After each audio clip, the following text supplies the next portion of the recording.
warahmatullahi ajmain. Yang terhormat Dewan Juri beserta Bapak, Ibu Guru dan teman-teman sekalian.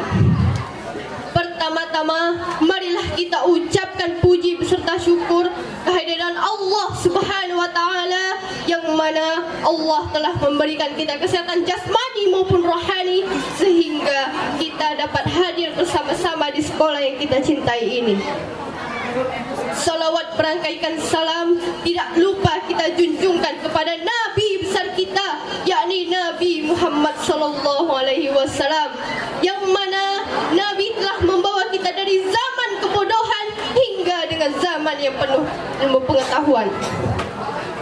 Baiklah, pada hari yang barokah ini saya akan menyampaikan tentang solat adalah tiang agama menuju surga. Lalu apa yang disebutkan dengan solat adalah tiang agama?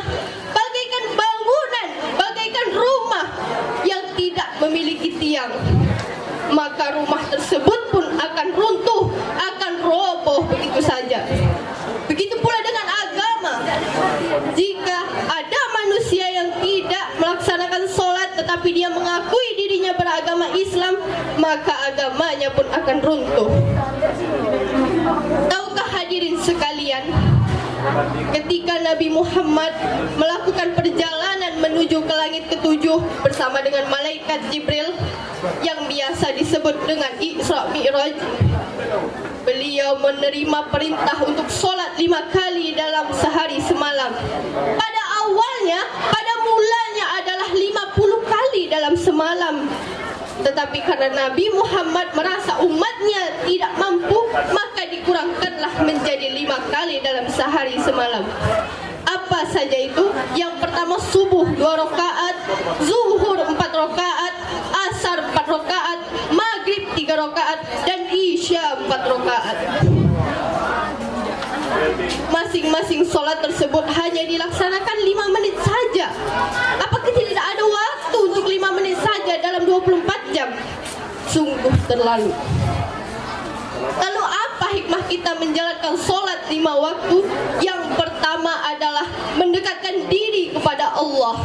Jika kita sholat 5 waktu, kita akan dekat dan disayang oleh Allah Subhanahu wa taala. Yang kedua, kita akan terhindar dari perbuatan keji dan munkar. Apa itu keji dan munkar? Adalah perilaku yang tidak patut dicontoh, perilaku yang negatif tidak patut dicontoh, maka sholatlah supaya kita terhindar. Yang ketiga, kita akan disiplin oleh waktu dan memiliki pola hidup yang sehat. Disiplin oleh waktu. Jika manusia selalu melakukan sholat pada tepat waktunya, maka kegiatan yang lainnya pun akan selalu tepat waktu karena sudah terbiasa sholat tepat waktunya. Dan memiliki pola hidup yang sehat, karena kita akan bersih, maka hati kita pun akan bersih. Apakah surga tempat kita ketika kita selalu melaksanakan sholat? Ya, sholat adalah amal yang membawa kita ke dalam surga.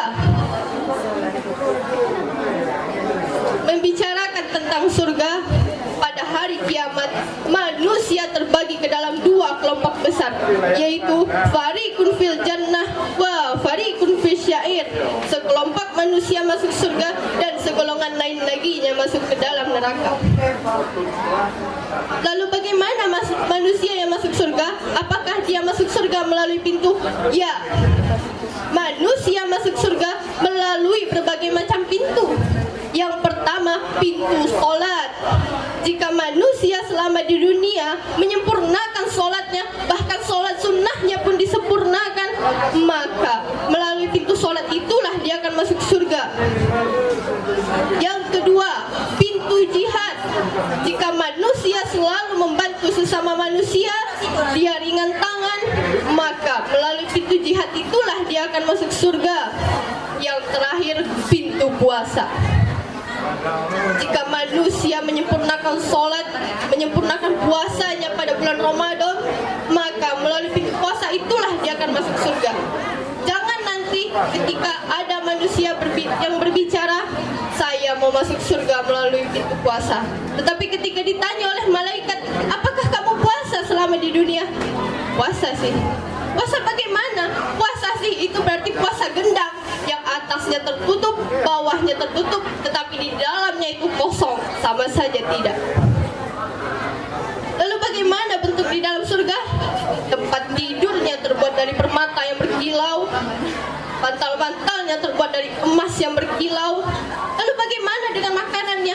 Kita tetap makan di dalam surga, tetap makan. Makanan apa saja ada di dalam surga. Tapi ada satu hal yang tidak bisa dilakukan manusia di dalam surga, yaitu membuang air besar dan air kecil. Karena kenapa? Kalau kita buang air besar dan air kecil, nanti yang repot malaikat. Dia harus buat WC juga di sana. Jadi karena surga itu adalah tempat yang suci, tidak ada yang buang air besar dan air kecil. Yang kedua, bagaimana dengan minuman-minumannya? Minuman di dalam surga berbentuk seperti sungai. Ada sungai susu, sungai madu, dan sungai arak. Apa itu arak? Arak adalah minuman keras. Apa bisa diminum? Bisa diminum sepuasnya. Bahkan sungai arak habis pun bisa diminum, karena tidak ada larangan di dalam surga. Bagaimana bentuk manusia yang ada di dalam surga? Pada suatu hari, seorang nenek bertanya kepada Nabi Muhammad, "Wahai Rasulullah, wahai Muhammad, apakah saya akan masuk surga?